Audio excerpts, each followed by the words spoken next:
Bonsoir à la une de ce JT. 2 mois après l'incendie qui a ravagé une partie du site, direction les abattoirs de Corba qui ont tourné à plein régime aujourd'hui, jour de l'Aïd el-Kébir. L'OL a un pied en 16e de finale de Ligue Europa. Les Lyonnais ont battu Bilbao hier 2-1. Un bon résultat avant l'Olympico. Et puis nous reviendrons sur le ralliement de Denis Broliquet à l'UDI de Jean-Louis Borloo, le maire du 2e qui répondra en direct aux questions d'Émilie Deschamps. L'incendie survenu il y a 2 mois n'est, semble-t-il, plus qu'un lointain souvenir aux abattoirs de Corba. Pour preuve, en ce jour d'Aïd el-Kébir, toujours synonyme de forte activité, le site a fonctionné à plein régime. Et cette année encore, ce n'est pas tant la qualité des bêtes, mais bel et bien le prix qui pose problème aux fidèles. Les explications d'Emmanuel Lebon. 2400 moutons vont être sacrifiés ici à Corba en ce week-end de l'Aïd al-Adha. L'établissement est un des 2 abattoirs agréés par la préfecture pour effectuer ce rite religieux. L'incendie survenu le 29 août dernier n'est plus qu'un lointain souvenir pour l'abattoir de Corba. En ce jour de l'Aïd, l'établissement tourne à plein régime. 10 jours après l'incendie, on a pu retravailler à peu près correctement. Voilà, donc maintenant ça fait 1 mois et demi que tout ceci est passé et on retravaille normalement. L'abattoir de Lyon organise toute l'année un abattage de type rituel halal. Donc le jour de l'Aïd, en fait, c'est simplement un jour comme les autres, sauf que c'est puissance 10. Soit 150 agneaux abattus en 1 heure, une cadence qui a un coût. Un agneau coûte en moyenne 120 € en temps normal et 220 pour la fête de l'Aïd. Un surplus qui n'effraie pas les fidèles venus choisir leur bête la veille. On ne cherche pas ni cher ni donné. Ça, c'est une coutume. On fait notre Aïd comme ça se fait et c'est bon. Il n'y a que ça. On ne cherche pas ni ça coûte 1 million, 2 millions, 3 millions, ça fait rien. C'est notre coutume. Hein. Presque 240 les moutons. Et ça me fait plaisir pour moi, mes enfants. C'est pas cher, hein? Pour la somme, c'est pas cher. 759. La fête du mouton égorgé est une des plus importantes dans la communauté musulmane. Elle commémore le sacrifice d'Abraham pour son Dieu. L'Aïd al-Adha sera célébrée dans toutes les familles ce week-end. Le musée des Confluences, au cœur de la dernière séance plénière du Conseil général. Hier, Michel Mercier a défini le statut de l'institution qui sera un établissement public de coopération culturelle. Un partenariat avec l'ENS a notamment été officialisé. L'occasion pour l'opposition d'exprimer ses craintes quant aux frais de fonctionnement du futur musée. Najat Vallaud-Belkacem notamment s'est dit inquiète sur d'éventuelles dérives budgétaires. Si le président du département évoquait un coût estimé à 16 millions d'euros, pour les socialistes, il pourrait plutôt avoisiner les 30 millions. Un mot concernant l'école privée de commerce Westford qui vient d'être placée en redressement judiciaire. L'établissement a désormais 6 mois pour établir ses comptes ou trouver un repreneur. Je rappelle qu'une centaine d'enseignants ainsi que 500 étudiants sont concernés sur les sites de Grenoble et de Villeurbanne. Une nouvelle audience au tribunal d'Annecy est prévue le 20 novembre prochain. Politique, un mot concernant la visite de François Fillon au lendemain du débat télévisé face à Jean-François Copé. L'ancien Premier ministre était aujourd'hui dans l'agglomération. Il a participé en début d'après-midi à un café militant à Villefranche avant de se rendre à Oullins où il est attendu dans quelques minutes pour une réunion publique. Valérie Pécresse et Laurent Wauquiez sont également du déplacement.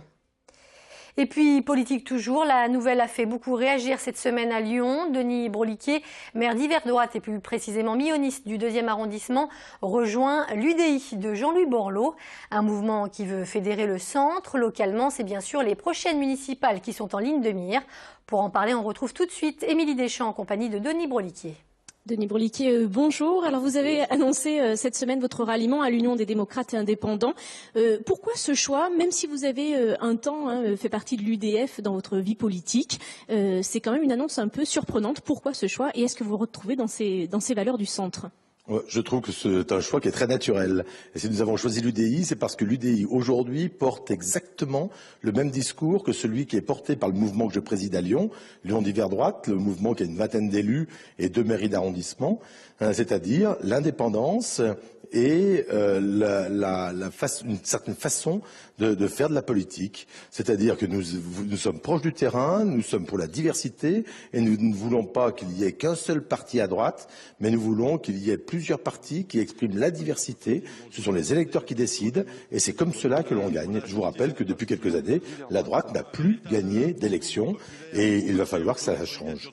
Il est aussi légitime de se demander si ce choix n'est pas finalement une stratégie politique en vue des municipales 2014, où vous aurez peut-être plus d'opportunités dans ce mouvement qu'à l'UMP.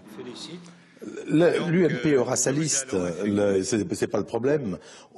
Maintenant, il s'agit de savoir si jamais l'UDI, qui rassemble, je vous le rappelle, les radicaux, les centristes et la droite indépendante, arrivera à présenter une liste. C'est-à-dire que ce serait l'idéal que ces trois sensibilités, qui ont des valeurs communes fortes, qui peuvent avoir une méthode de travail commune, arriveront à présenter une liste. Moi, c'est ce que je souhaite. Je souhaite une liste UMP la plus forte possible, et puis une liste UDI la plus forte possible, et je pense que la donne est en train de changer à Lyon avec la création de l'UDI. Il n'est donc plus question de participer aux primaires de l'UMP comme vous l'aviez peut-être évoqué auparavant.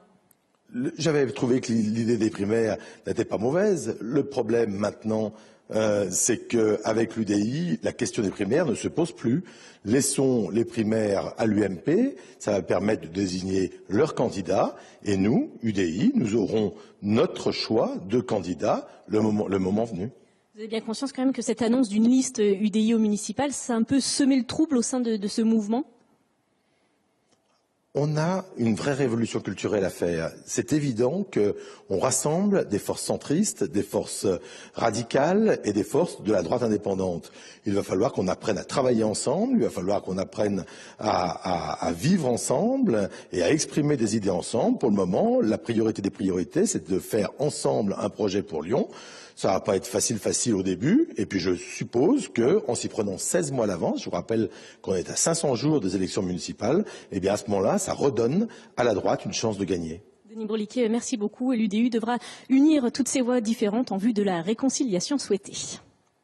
Merci beaucoup Émilie et merci à Julien Thomas qui était avec vous pour ce direct. Une semaine après sa relaxe par la Cour d'appel de Lyon, Guy Mathiolon s'exprime pour la première fois. L'ancien président de la CCI est l'invité ce soir de l'émission Droit de cité. Il est notamment revenu sur les accusations de détournement de fonds publics portées contre lui. Des accusations visant essentiellement à le déstabiliser avant des élections internes. On l'écoute à ce sujet. Estimez-vous que votre famille syndicale, la CGPME, estimez-vous que son président vous a trahi? Vous a-t-il lâché et vous a-t-il trahi? Il m'a lâché clairement, puisque en fait d'ailleurs... François Turquin. François Turquin, oui. La théorie du complot est presque une évidence. Le but recherché a été atteint. C'est-à-dire que je n'ai pas pu me représenter aux élections à la Chambre de commerce. Et je rappelle que vous pourrez découvrir l'intégralité de cette interview ce soir sur TLM à 19h45. Une émission rediffusée entre autres demain à 16h15 et à 22h45. En football, très bonne opération pour l'OL qui a battu hier soir Bilbao 2-1. Une victoire qui permet aux Lyonnais de consolider leur première place du groupe en Ligue Europa. De bon augure également avant le choc face à Marseille ce dimanche. Les explications d'Émilie Deschamps. 3 victoires, 9 points. Si on ne se qualifie pas, c'est qu'on fera pas bien les choses. Après sa victoire 2-1 hier soir face à Bilbao, l'OL a déjà un pied en 16e de finale de l'Europa League. Contre le finaliste de l'an passé, Lyon a souffert et après le premier but de Lisandro, la manchette réflexe de Rémi Vercoutre a sans doute été le tournant du match. Mais l'OL a trouvé les ressources pour s'imposer, plus que 3 points et la première place du groupe I. Ce succès a apporté des réponses sur l'état d'esprit des Lyonnais, la victoire de tout un groupe.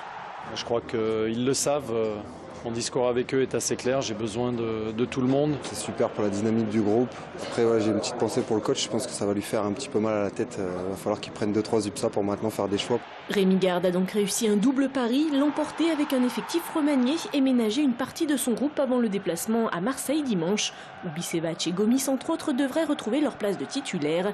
OM-OL, sans doute le plus gros match de Lyon en championnat en ce début de saison. C'est le deuxième contre le troisième, ça va être un super match. On va essayer d'aller là-bas pour gagner le match, c'est sûr. Maintenant, on va bien récupérer avant tout et après, on verra comment on va négocier ce match de Marseille. On sait que c'est un Olympico, c'est un match qui se rapproche, même si les deux équipes ne la jouent pas, d'un match de Ligue des Champions. L'OL a donc fait le plein de confiance avant l'affiche de cette 10e journée de Ligue 1. Les Marseillais, défaits hier à Mönchengladbach, restent quant à eux sur 2 défaites. Coup d'envoi du choc des Olympiques dimanche à 21h. Et puis on termine avec le traditionnel salon des vignerons indépendants qui se déroule en ce moment à la Altony-Garnier. Une centaine de viticulteurs venus de toute la France ont fait le déplacement cette année encore. L'occasion de déguster leur production avec modération bien sûr. Le salon des vignerons indépendants, c'est jusqu'à lundi prochain. Et c'est la fin de ce JT. Merci de nous avoir suivis. Retrouvez tous les reportages qui ont marqué l'actualité ces derniers jours dans la semaine de l'info diffusée tout ce week-end. Passez une excellente soirée sur TLM.